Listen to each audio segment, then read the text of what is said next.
So welcome to, of course, the Anime Den, except we're probably not going to call these video series Anime Den, we're probably going to come up with a different name.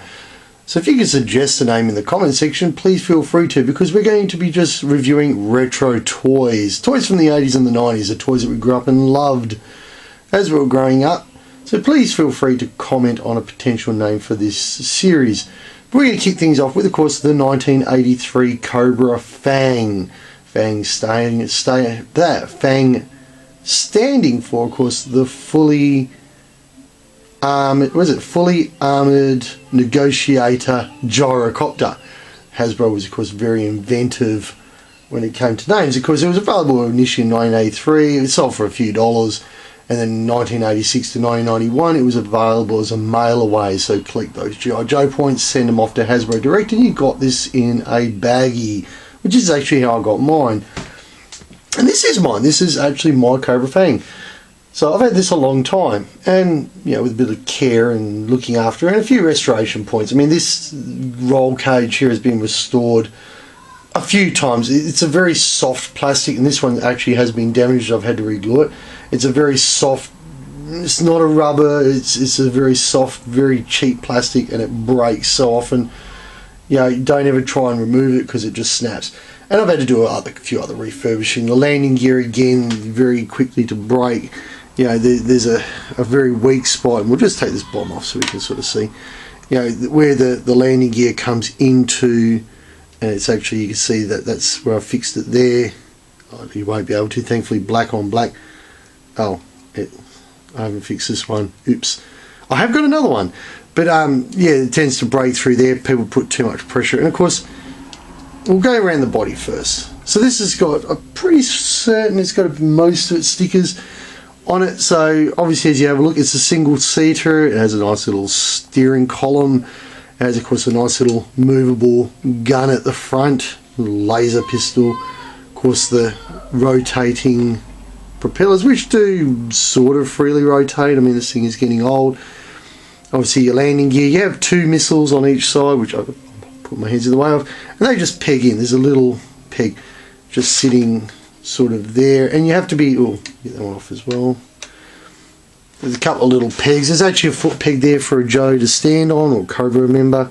There's a couple of little rail pegs there for putting the missiles on, and you have to be careful because, again, the missiles aren't made out of really flash plastic, and it's generally the process of actually putting the missiles on that breaks the landing skids, because you have to actually wedge them down, otherwise every time you touch them they just fall off, and it can be quite a little task.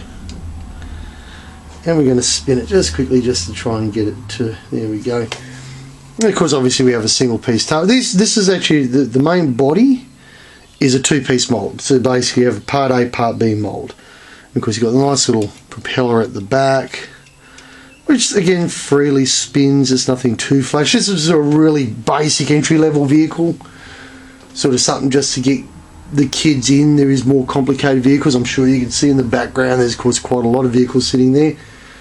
And of course you had just a few stickers. So of course you had your, you know, step stickers, which one's missing on this side, Cobra sticker there at the tail. You know, a little grid sticker there, which is meant to be instructions about the blade. And of course, again, basically replicated the same on the opposite side. And of course, there's a little, and I don't know if you're going to be able to see it too well because of the propellers, but there is a little sticker on the dash itself. And of course, it came with, of course, 4 missiles and 1 bomb. And you can pretty much put any figure in it that you want. It really is sort of designed, you know, like most G.I. Joe toys, there's no specific figure that has to ride in it. It's got a standard peg in the back for taking figures of any G.I. Joe type. Obviously, as I said, both the skids have got 1 standpoint each, so you can actually put up to 3 Joes on this. And let's give it a shot. So we'll grab a couple of different Joes, and just to sort of show you how you can accessorize this. So basically, you could put one for a pilot,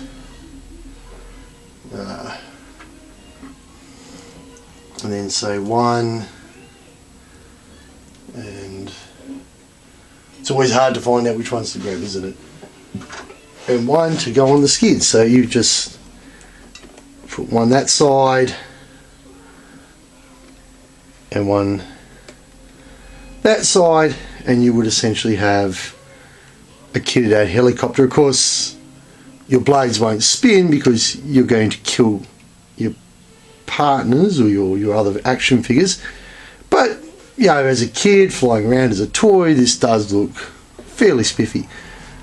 So that's it. That is, of course, the 1983 Cobra F.A.N.G. Thank you very much for watching this first video review of some retro toys. We're going to do a lot of G.I. Joes because I've actually somehow ended up with a lot of G.I. Joes. And we'll do some Transformers. So thank you very much for watching. Remember to rate and subscribe, and we'll see you next time.